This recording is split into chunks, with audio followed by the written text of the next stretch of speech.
Okay, so everyone, welcome back to this leadership, and today we have him on, and we're speaking to us on leadership. And it's a great privilege to have someone like say thank you for everyone for always joining us, and for those who are listening on YouTube and Instagram as well. We're really grateful, and for those who are also going to be watching this after now. So I'm going to welcome Mr. Tom, and he'll be speaking on service leadership. Now to discuss for service leadership and also make impact. Sir, you're welcome, sir. Thank you so much, Miracle, for your invitation. I'm really thrilled to be with you today and with everybody of you. And thank you for inviting me to share some of my ideas. And so I'd like to talk about leading with impact, and then especially about skills for servant leadership. And let's start with what leadership actually is. So my definition for today, I change my definition all the time, but for today, my definition is leadership is helping people work together to turn dreams into reality.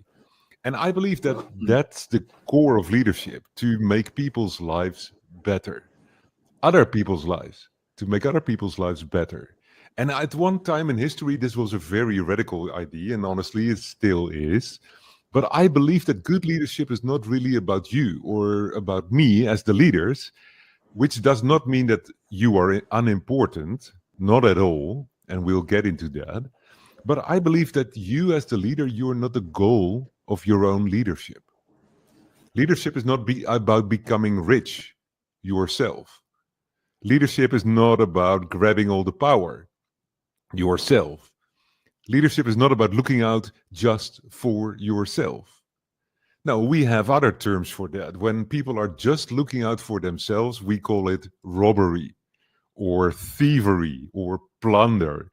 And those are entirely different things than leadership. I believe that real leadership is about helping people.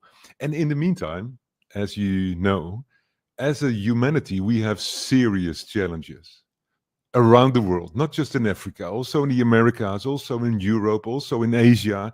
We have massive problems everywhere.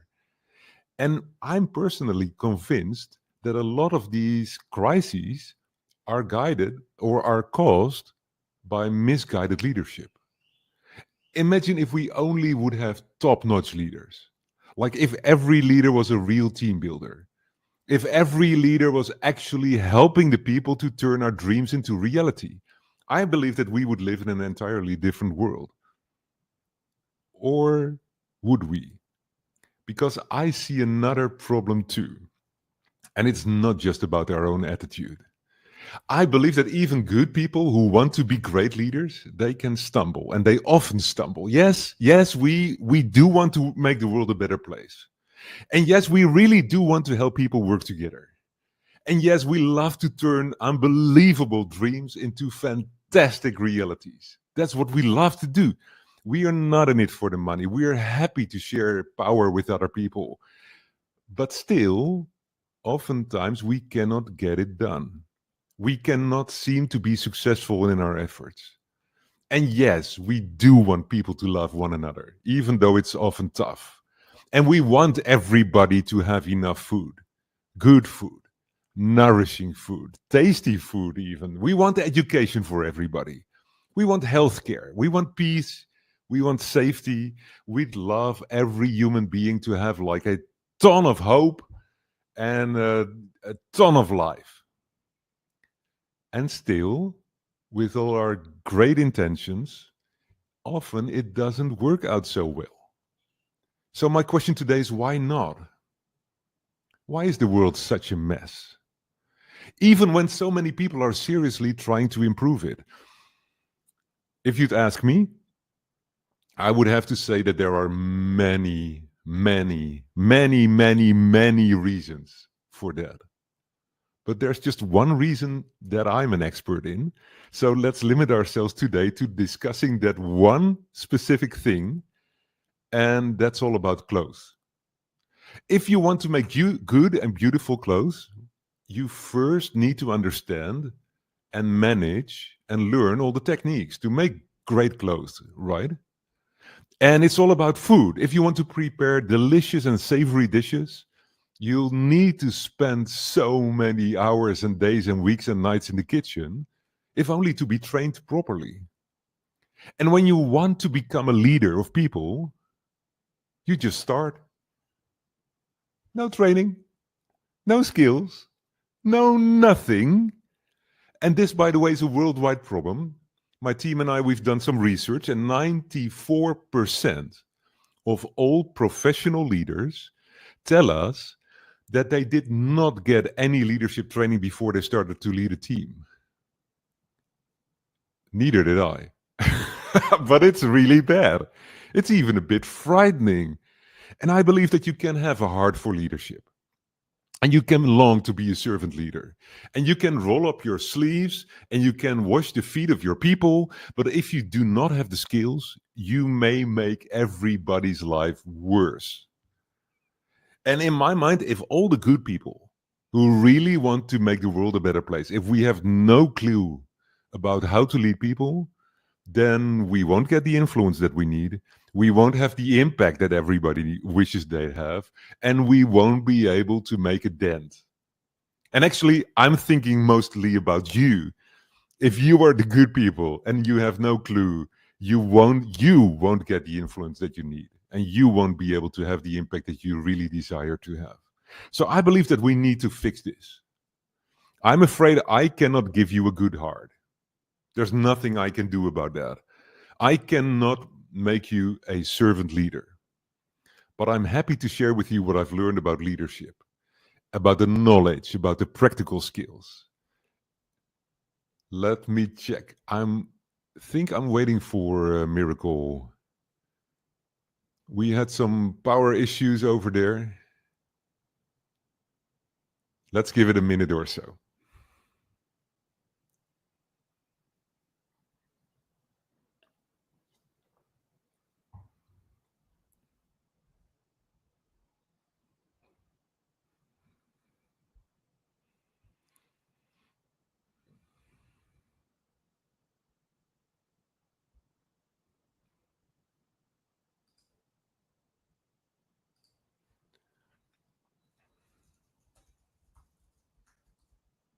I'll send him a message. Can you hear me? Can you hear me? Yes. Are you back online again? Yes, I can hear you again. I'm back. So sorry. Perfect. Okay, so I'm listening. So I No remember you said worries. something about the fact that you said something about the fact that we could have the whole passion to want to make impact, but if we do not have leadership skills, we could make lives miserable for people. Yeah.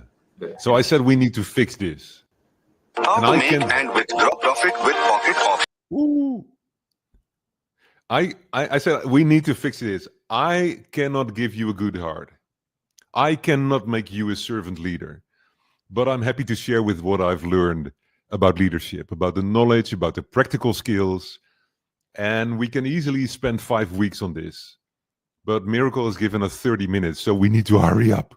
And for me, when I want to learn something new, I find it very helpful to have a complete overview before I start diving into the details. A map. And today I feel that that's the best thing I can do for you. To share my overview with you, to give you my treasure map. And I will try to sneak in some practical tips as well. But today, mainly, I hope that once you have the big picture, it becomes much easier for you to find out your way in the wonderful world of leadership. So, vamos, let's go. This is my map. This is my leadership model. And there are 7 areas, 7 competencies, 7 skills that I believe you need to develop to become a great leader. And the first one I call profile. And profile is all about you. As I said, you are very important as the leader. Very, very important. Even though it's not all about you, you are very important. So who are you? What are your stories? What do you love to do? I believe that if leaders do not know exactly who they are, they try to be somebody else. They try to work as if they were somebody else. And they won't enjoy their work. They'll be miserable. They will make everybody around them miserable. So that's not good. So my first suggestion would be to write down your profile, to clarify who you are. If you've taken any personality tests, write down the results. your skills, your abilities, your certificates, your diplomas, the languages you speak. And then make a list of everything that you enjoy doing, and another list, very, very important, about all the things that you hate doing.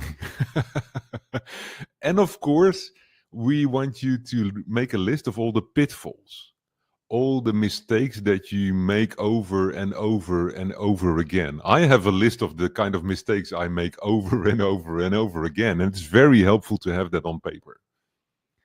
So let me give you an example about personality tests. These are my results of my Colby test. That's a personality test. And the green cylinder tells me that I'm a 10 quick start. And 10 quick start is a bit extreme. But it told me when I did this test the first time that I thrive on spontaneity, innovation, challenges. It also shows me in the red and the blue that I hate details and I hate routine work.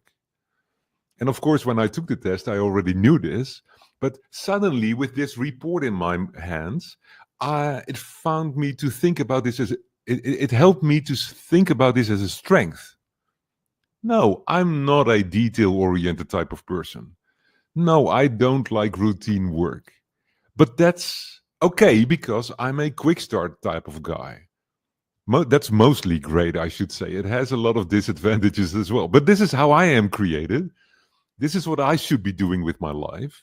And your results, Miracle, and everybody who is on the call, your results could be completely different from mine, which is perfectly fine because that's how you are created. And you have your own advantages and your own disadvantages. But the way that you are created, that's probably what you should be doing with your life. I personally really love this test, but it also costs quite a bit of money. So fortunately, we now have AI. And if you have access to an AI like ChatGPT, you can just ask the AI to interview you and to tell you what your profile is and to explain more about your specific results. And if you then have any questions about Quick Start or about Fact Finder or any of the other results about your profile, you can just keep asking questions. One of the questions that I think is very important is, once you know who you are, what is the kind of work you should be doing? How can you add the most to the world? Well, I'm not a routine type of guy, so bookkeeping is not where I personally add the most value. And I'm very, very grateful for the people who enjoy doing the bookkeeping. But as soon as you understand this is what I should be doing, based on who you are, based on your profile, then just try to free up as much time as possible for doing what fits your profile, where you add the most value. You know, lions don't burrow in the ground. Eagles don't swim in the water. And if you're a hippo, please, please, please don't try to fly on the wind. And if you're a leader, please, please, please never try to be someone you're not. Profile. Who are you? That's where it all starts. And then the second area of leadership is strategy. There's many people in the world that just ignore their problems. Well, great leaders don't do that. There's also a lot of people in the world and they try to fix their problems. Well, great leaders don't do that either. Now, as much as possible, great leaders try to solve the underlying core challenges, not the superficial problems, not the symptoms. They try to hunt down the root causes, which is much more efficient because by solving one root cause, you could solve 10 or 20 or 100 symptoms, superficial problems, in one go. Let me give you an example. The way to do it is to start by asking yourself these three questions. What is our goal? What are the problems that we run into? What is blocking our path? And what is the underlying core challenge? So, for instance, you might say, the job of me and my team is to help people. And our current problem is that we are not helping as many people as we'd like. And then you can make a list of why is that? All the problems why you're not helping as many people as you'd like. Well, one could be like we're too busy. We just don't have time to help more people. And now I'm going to ask you, what's the underlying core challenge? Why is it that you don't have more time as a team? We would have to map it out. We would have to put everything that's going on paper. We would have to draw arrows and to figure out what is going on. Because perhaps you are too busy because you're making too many mistakes. Many mistakes is much time. So perhaps you are making too many mistakes and therefore you don't have more time. And that might be because you don't have the proper procedures. You don't have a step-by-step way to help people. But it might be something else entirely, like perhaps you are working too inefficiently. Perhaps that's because you delegate tasks to people who don't fit to those tasks with their profile. If you let me do the bookkeeping, everything will become very inefficient. Or perhaps there's just too much administration, and that takes up a lot of our time. And that's why we work inefficiently, and that's why we are too busy, and that's why we cannot be helping as many people as we'd like to help.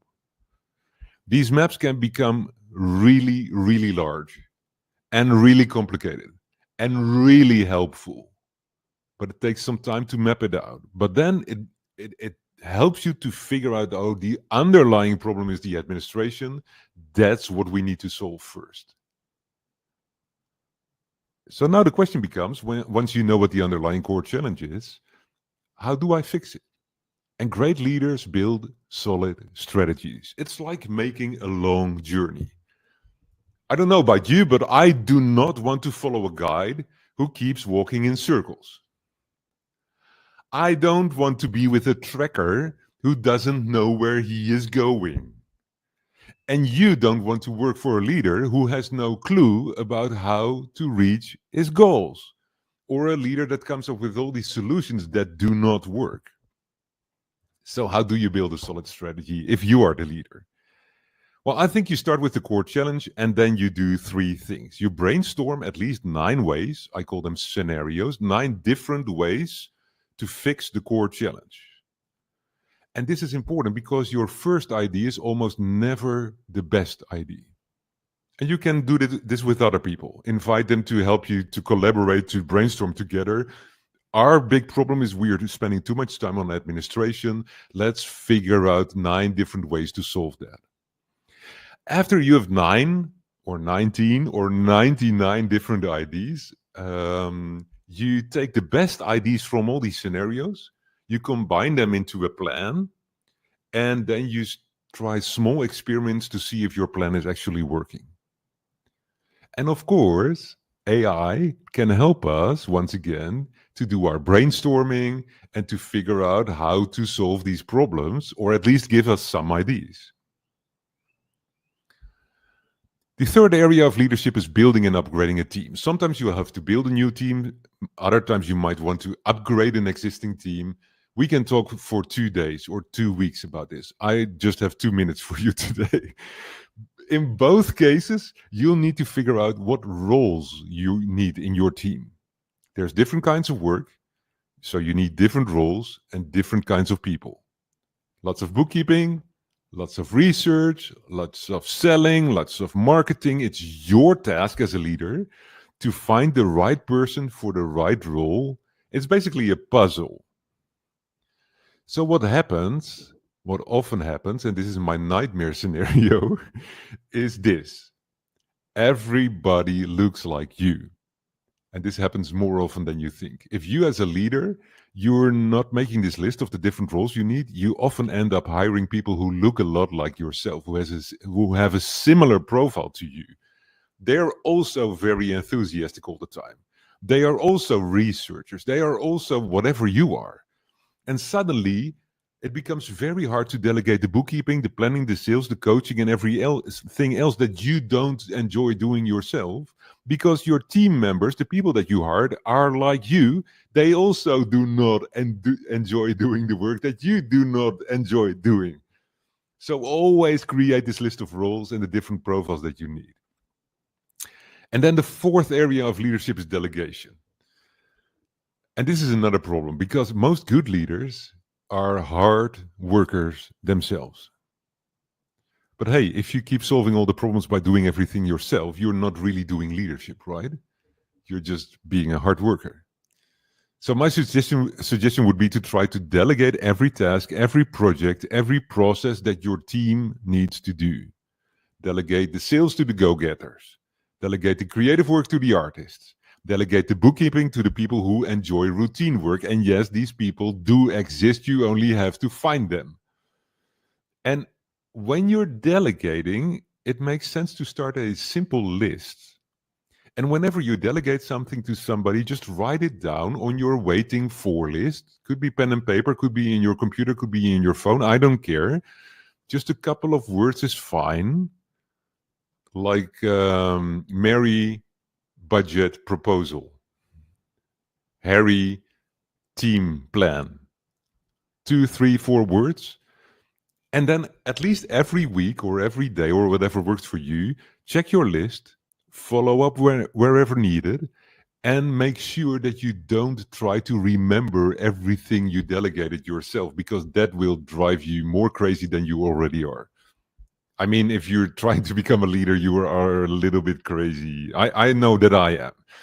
And if you need more instructions about the waiting for list, just check my X profile, my Twitter, and I've written it all out for you. The 5th area of leadership is communication. If there's no communication, there's no team. But how do you want to communicate with your team, with each other? And once again, it's probably based on your profile.